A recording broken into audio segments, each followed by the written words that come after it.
পৃথিবীতে এমন কিছু জায়গা আছে যেগুলোকে দেখলে মনে হয় ঈশ্বর যেন নিজের হাতে সাজিয়েছেন। এমন এক গ্রাম যেখানে পৌঁছাতে হলে মৃত্যুভয়কে সঙ্গী করেই এগোতে হয়।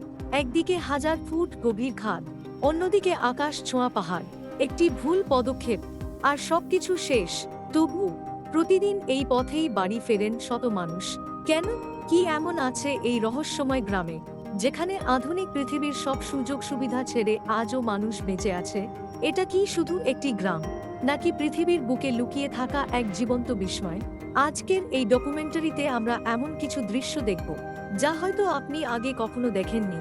তাহলে চলুন শুরু করা যাক আজকের অবিশ্বাস্য যাত্রা। আজ আমরা আপনাদের নিয়ে যাচ্ছি এমন এক বিস্ময়কর জায়গায়, যেটি দেখলে প্রথমে আপনার মনে হবে এটা নিশ্চয়ই কোনো সিনেমার দৃশ্য। কিন্তু না, এটি বাস্তব একটি গ্রাম যেখানে পৌঁছানোই যেন জীবনের সবচেয়ে বড় চ্যালেঞ্জ। চারদিকে বিশাল পাহাড়, গভীর খাদ, ঘন মেঘ আর প্রকৃতির এমন রূপ যা ভাষায় প্রকাশ করা প্রায় অসম্ভব। কিন্তু শুধু সৌন্দর্যই নয়, এই গ্রামের প্রতিটি দিন লুকিয়ে রাখে একের পর এক বিস্ময়। চলুন শুরু করা যাক আজকের বিশেষ প্রতিবেদন। ভাবুন তো, সকালে ঘুম থেকে উঠে জানালা খুলতেই চোখের সামনে ভেসে উঠছে মেঘের সমুদ্র। চারদিকে শুধু পাহাড় আর পাহাড়, মনে হবে যেন পুরো পৃথিবী আপনার পায়ের নিচে। এমন দৃশ্য পৃথিবীতে খুব কম জায়গাতেই দেখা যায়। আর ঠিক এমনই এক পাহাড়ি গ্রামের গল্প আজ আমরা জানব। এখানে পৌঁছানোর জন্য নেই কোনো সহজ রাস্তা। অনেক সময় কয়েক ঘন্টা, কখনো পুরো একটি দিন হেঁটে পাহাড় পেরিয়ে যেতে হয়।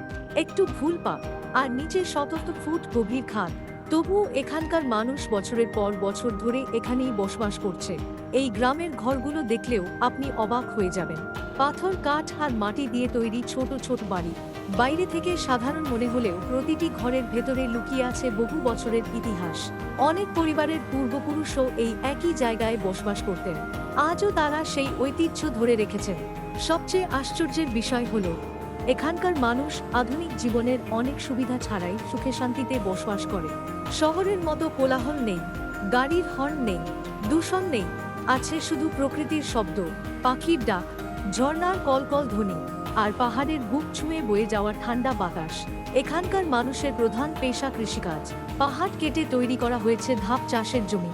দূর থেকে দেখলে মনে হয় যেন সবুজ রঙের বিশাল সিঁড়ি আকাশের দিকে উঠে গেছে। এই জমিতেই উৎপাদন হয় বিভিন্ন ধরনের শস্য, ফল এবং সবজি, যা তাদের জীবনের প্রধান ভরসা। তবে এই সুন্দর জীবনের পেছনেও রয়েছে কঠিন সংগ্রাম। একটু অসুস্থ হলে হাসপাতালে পৌঁছাতে অনেক সময় লেগে যায়। শিশুদের স্কুলে যেতেও দীর্ঘ পথ হেঁটে যেতে হয়। বর্ষাকালে পরিস্থিতি আরও ভয়াবহ হয়ে ওঠে। পাহাড় ধস, বন্যা এবং পিচ্ছিল রাস্তা প্রতিদিন নতুন বিপদের সৃষ্টি করে। তবু তারা এই গ্রাম ছেড়ে যেতে চায় না, কারণ এটাই তাদের পৃথিবী। এই গ্রামের আরেকটি বড় আকর্ষণ হলো এখানকার সংস্কৃতি। প্রতিটি উৎসব তারা পালন করে নিজেদের ঐতিহ্য অনুযায়ী। রঙিন পোশাক, লোকসঙ্গীত, নাচ আর আনন্দে পুরো গ্রাম প্রাণ ফিরে পায়। পর্যটকরা যখন এই দৃশ্য প্রথমবার দেখেন, তখন অনেকেই বিস্ময়ে হতবাক হয়ে যান। এখানে সূর্যাস্ত এক অন্যরকম অভিজ্ঞতা। সূর্যের শেষ আলো পাহাড়ের গায়ে পড়তেই পুরো পরিবেশ সোনালী রঙে রূপ নেয়। কিছুক্ষণের মধ্যেই মেঘ এসে ঢেকে দেয় পুরো গ্রাম। মনে হয় যেন গ্রামটি ধীরে ধীরে আকাশের মধ্যে হারিয়ে যাচ্ছে। রাত নামলে শুরু হয় আরেক জাদু। আকাশ ভর্তি অসংখ্য তারা। শহরের আলো না থাকায় মিল্কি ওয়ে পর্যন্ত স্পষ্ট দেখা যায়। যারা একবার এই দৃশ্য দেখেছেন তারা বলেন, এমন রাত জীবনে খুব কম মানুষই দেখার সুযোগ পান। প্রকৃতি যেমন সুন্দর, তেমনি ভয়ঙ্করও।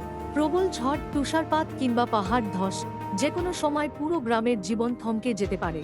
তবুও এখানকার মানুষ কখনো হাল ছাড়েন না। তাদের সাহস, পরিশ্রম আর প্রকৃতির প্রতি ভালোবাসাই তাদের সবচেয়ে বড় শক্তি।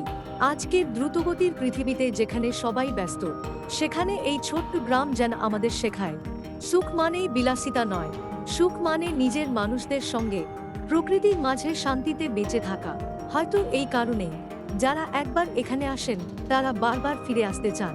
কারণ এই গ্রামের সৌন্দর্য শুধু চোখে নয়, মনের ভেতরও চিরদিনের জন্য জায়গা করে নেয়। আপনি কি কখনো এমন কোনো পাহাড়ি গ্রামে যেতে চান? সুযোগ পেলে কি এমন শান্ত পরিবেশে কয়েকটা দিন কাটাতে রাজি হবেন? আপনার মতামত অবশ্যই কমেন্টে জানান।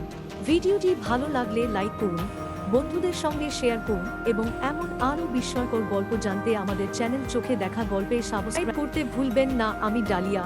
আপনারা আরও নতুন নতুন ভিডিও পেতে কমেন্টস করুন।